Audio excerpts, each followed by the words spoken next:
Salut chers visiteurs de eComputerClass.com. Cette vidéo sera consacrée à notre troisième chapitre, toujours sur les commandes de base sur Linux, dans lequel je vais vous montrer quelques commandes qui sont liées à la gestion des utilisateurs sur Linux. Mais avant d'attaquer les commandes, j'aimerais vous signifier qu'il y a trois types d'utilisateurs sur Linux. D'abord, l'utilisateur root,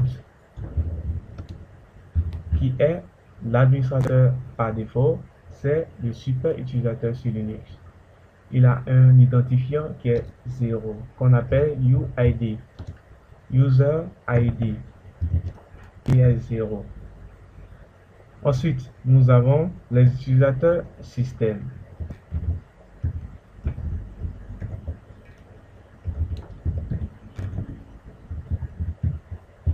Les utilisateurs système qui sont des utilisateurs créés par défaut par le système durant l'installation que les différents services utilisent pour pouvoir fonctionner. Ces utilisateurs ont des numéros identifiants qui varient de 1 à 499. Enfin, nous avons les utilisateurs normaux. Ce sont les utilisateurs que vous avez l'habitude de voir. Les utilisateurs qui sont créés par l'administrateur root. Ils ont des numéros identifiants qui commencent à partir de 500 à plus. Donc la première commande que nous allons voir, il s'agit de la commande vi /etc/ passwd. Cette commande, bien entendu, nous permet d'ouvrir le fichier passwd. Entrée. Donc nous sommes actuellement dans le fichier passwd, qui est un fichier de configuration. C'est le fichier qui enregistre tous les utilisateurs sur votre système d'exploitation Linux. Une mauvaise manipulation de ce fichier peut vous empêcher de vous connecter à nouveau sur votre système d'exploitation Linux. Donc soyez vraiment prudent lorsque vous vous trouvez sur ce fichier. Comme vous pouvez le constater, actuellement, nous ne retrouvons que sur ce fichier l'utilisateur root en première ligne et les utilisateurs système. Vous pouvez le constater à partir des numéros identifiants. Comme je vous l'ai signifié tout à l'heure, le root a un numéro identifiant qui est 0 et les autres utilisateurs que vous voyez ont des numéros identifiants qui n'excèdent pas 499. Donc, lorsque vous vous trouvez dans cette tranche, il s'agit des utilisateurs système. Actuellement, je n'ai pas encore créé des utilisateurs normaux. Avant d'attaquer la prochaine commande, laissez-moi rapidement vous expliquer les différents paramètres que vous voyez actuellement dans ce fichier. Chaque ligne que vous voyez représente un utilisateur et ses informations de base. Donc, la première ligne représente le super utilisateur, qui est l'utilisateur root et ses informations de base. La deuxième ligne représente l'utilisateur bin, vous pouvez le voir. La troisième ligne, l'utilisateur daemon, ainsi de suite.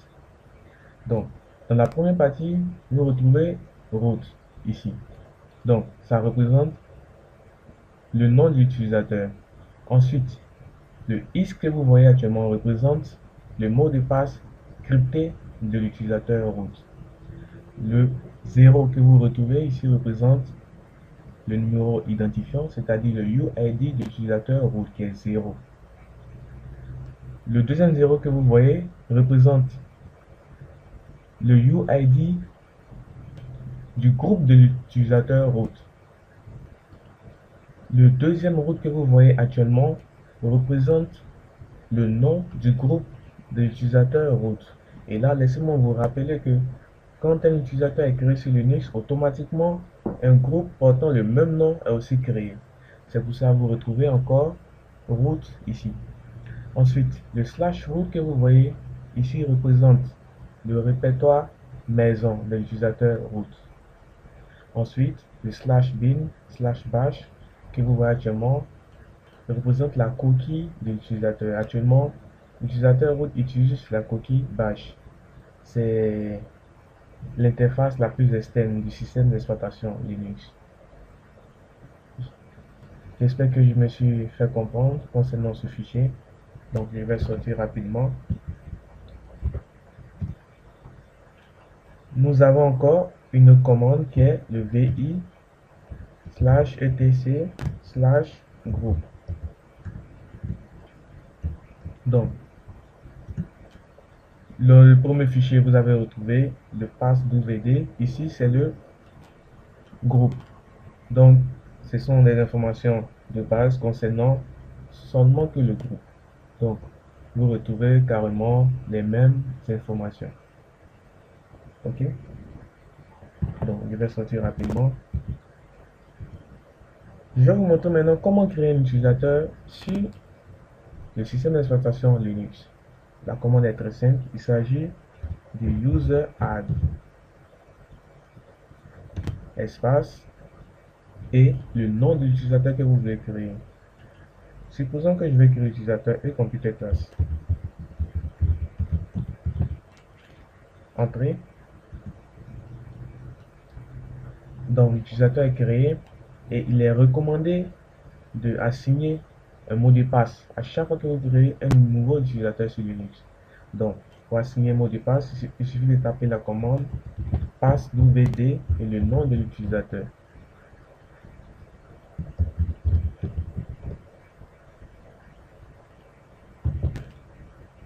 Entrée.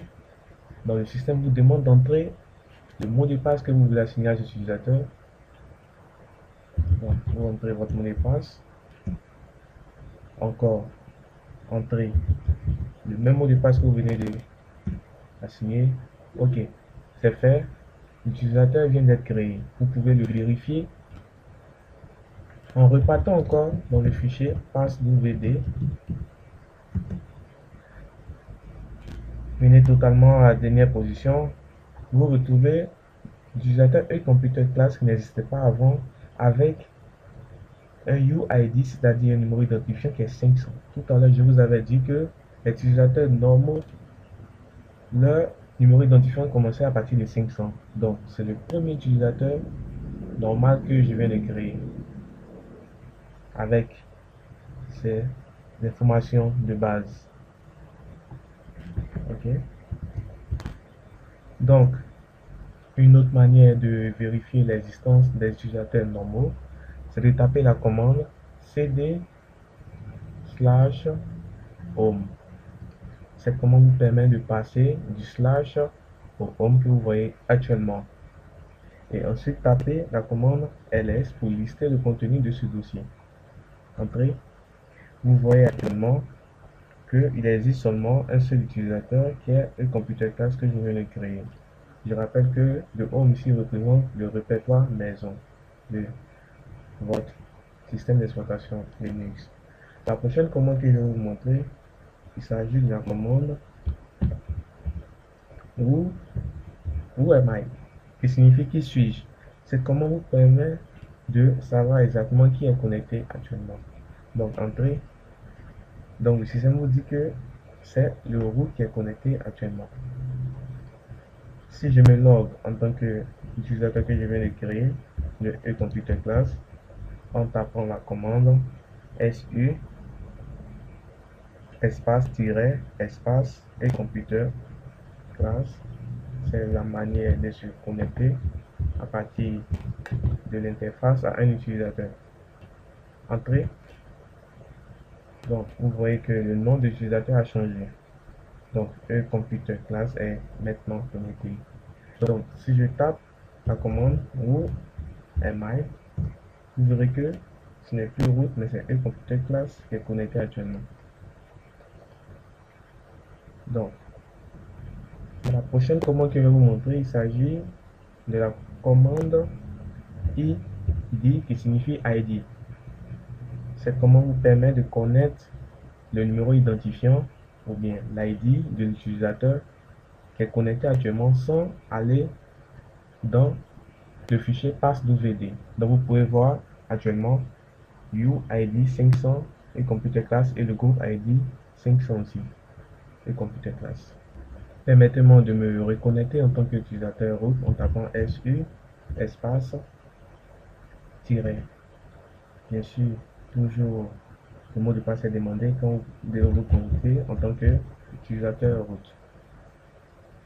Donc la dernière commande que je vais vous montrer, c'est de savoir comment supprimer un utilisateur. Donc la commande est très simple également. Il s'agit de la commande user_del. User qui signifie utilisateur en anglais, del qui est le diminutif du mot delete en anglais qui signifie supprimer. Donc, cette commande permet de supprimer un utilisateur. Espace, cette commande est bien sûr accompagnée d'arguments. Il s'agit de -r qui signifie recursively. Ensuite, le nom de l'utilisateur que vous voulez supprimer. Je propose de supprimer l'utilisateur et computer class. Donc, laissez-moi vous signifier une partie très importante à ce niveau. Le -r que vous voyez actuellement est vraiment très important parce que il permet de supprimer l'utilisateur dans le fichier passwd et le répertoire d'utilisateurs dans le dossier home, c'est-à-dire le dossier maison. Si vous utilisez seulement userdel espace le nom d'utilisateur sans le -r, il va supprimer l'utilisateur dans le fichier passwd, mais son répertoire va toujours demeurer. Donc, il est conseillé d'utiliser l'argument -r, à moins que vous vouliez garder le répertoire de cet utilisateur. Donc, nous allons valider cette commande user_del espace -r espace le nom d'utilisateur qui a eu computer class. Entrée. Donc, je viens de supprimer l'utilisateur et computer class. Vous pouvez le vérifier en allant dans le fichier passwd. Totalement en bas, vous verrez que cet utilisateur n'existe plus. Vous voyez que computer class n'existe plus. Vous pouvez aussi partir dans le /home pour voir si vous voyez ls pour lister le contenu. Vous verrez que le répertoire de l'utilisateur n'existe plus évidemment. Donc je viens de supprimer l'utilisateur et computer class. Vous avez des questions à propos de cette vidéo, vous pouvez les laisser ou juste en bas de la vidéo dans l'espace commentaire. Merci d'avoir visité ecomputerclass.com.